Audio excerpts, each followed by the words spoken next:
brother teacher with another commentary on, of all things, martial arts. In this particular commentary, I want to touch on a relatively newcomer in the martial arts world as it relates to entertainment and martial arts, and even martial arts training over the past several years, even though he may have been around longer. This individual, his name is Roy Elghanayan or Elghanayan. I believe I have the pronunciation of his name in the ballpark.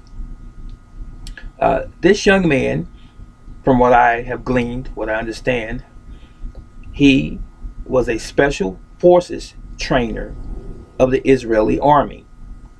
Now, also, he had moved to Israel when he was 7. His family did, and then he studied martial arts at a very young age, judo, jiu-jitsu, and then Krav Maga in some later years, and various other martial arts. And now he owns a full-time martial arts studio in Los Angeles. He's also appeared in a few martial arts films, one of them with martial arts master and popular star Kung Lee. And he is a very dynamic personality, Roy Elghanayan. Now, what brings me to do this video is one of my students sent me the video and asked me what my feelings or opinion was of this particular individual.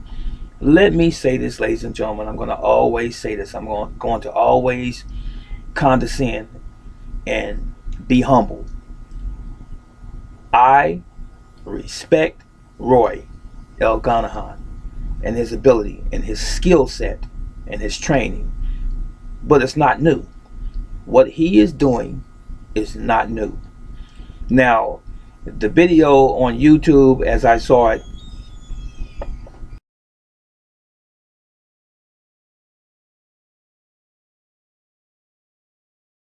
was titled "The Bruce Lee of Krav Maga." Now, let me say this.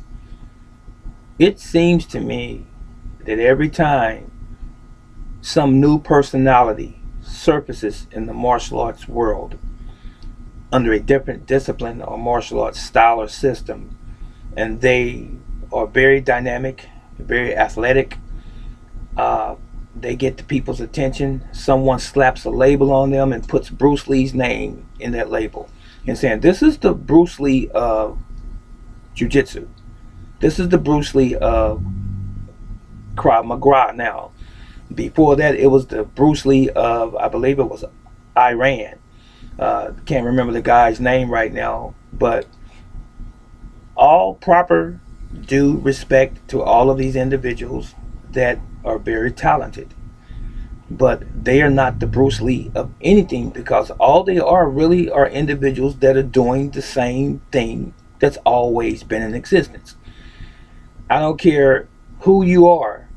If you are doing jiu-jitsu, if you're doing karate proper, if you're doing some form of kung fu, and even like Tony Jai, your particular martial arts style is Muay Thai. Now, people can label him as the Bruce Lee of Muay Thai because he's very, very talented as well, just like Roy is. Roy is not the Bruce Lee of Krav Maga. Roy is just a very, very well-trained athlete. He's very athletic. He's very talented. He's good at what he does. He's actually great at what he does. But to keep labeling people as the Bruce Lee of this and the Bruce Lee of that is inappropriate. I just wanted to say that because it's a marketing thing. And when I looked at the video, the Bruce Lee of Krav Maga, it's 2 years old. It was done back in 2017. But comprehend this, everyone. What I've learned about people is that people like action. People like excitement. People like entertainment. And when I watched Roy's video from 2017, the Bruce Lee of Krav Maga, what I saw was nothing different than what I've always seen and what I've always done. The techniques that he's doing in the videos is a compilation. It is a collage of many different self-defense sets and or techniques, all put together in a package. It's a compilation of techniques. It would never play out in the street the way you're watching it on his video. Never, ever, ever. The street is dirty, low down, and nasty. There's no way what we see in his video, Roy's video, that is, Elghanayan's, there's no way that what we see in his video or any other similar dynamic Aikido, Aikijitsu, Kung Fu, Karate, Judo, MMA video, there's no way that that would ever play out in the street the way we saw it. The reason being, main reason being, all of the individuals that Roy is demonstrating, and I say again, demonstrating those techniques for in a crowd or for an audience, those are all people that he knows. Those are all people that he has trained with. Those are all people that are his students. So they know how to take his techniques. They know his timing. They know how to take a fall. They have trained with him in a controlled environment, so it can translate very well on video, and it can look very aesthetic, very appealing to the audience. And for the people who are untrained and unknowledgeable, if you will, they're going to bite into that hook, line, and sinker and say, well, I'm signing up today, or I'm going to sign my family up or my children up today for that. That guy is great. I want to learn that. But let me tell you, what you see is not what you're necessarily going to get. What you're looking at is Roy. You're looking at his talent. Don't think that you, the person with the back problem, the hip problem, the knee problem, the shoulder problem, are going to be able to move the way that this man moves. He's very athletic, as I pointed out earlier. He's been doing this for many years, and at this present time, he appears not to have any health issues, that he can continue to train and to display his art in the way in which he does. And it's very showmanship type in his videos. So don't get it twisted.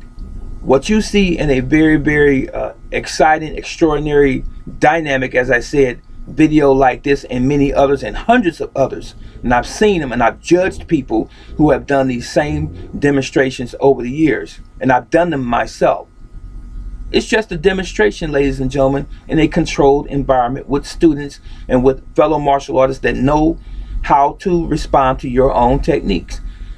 But go into a street situation where 5 to 7 people are attacking you, it's not going to look like that video. Not at all. Never ever will it look like that video.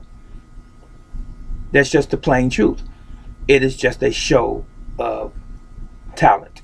That's all it is. It is good to bring in students, but how long would they stay after they find out to learn what he's demonstrating and what he's showing? Is really going to take some time, and it's not going to translate very well with every person, every single individual that comes into your school, because everyone is different. Everyone learns at a different pace. Everyone learns on a different level. Everyone doesn't pick things up like that. It's just the reality of things. So, is Roy Elghanayan the Bruce Lee of Krav Maga? No. Roy Elghanayan is just a very good and very talented Krav Maga Jiu-Jitsu expert. And that's the end of it. Special Forces instructor. And that's the end of it. But to say he's the Bruce Lee of Krav Maga, that's someone's talking point, I guess you can say, or the narrative of the day as far as his talent is concerned. But so is Tony Jai. He's very good in Muay Thai. So is Jet Li. Jet Li's very good at what he does. So is Jackie Chan. He's very good at what he does. So is Jeff Speakman, A Perfect Weapon. Back in the day when he did that movie, he was very good at what he did. And there's a long laundry list of other individuals, hundreds and even thousands of people who are just as talented as Roy. But don't make him the Bruce Lee of Krav Maga. He's just a good or a great Krav Maga practitioner, but he's also added his own personality and energy to it. That's it, and that's all. Let Bruce Lee be Bruce Lee. That's it. Brother teacher out. What's your feeling on this video? Let me know. I'm out.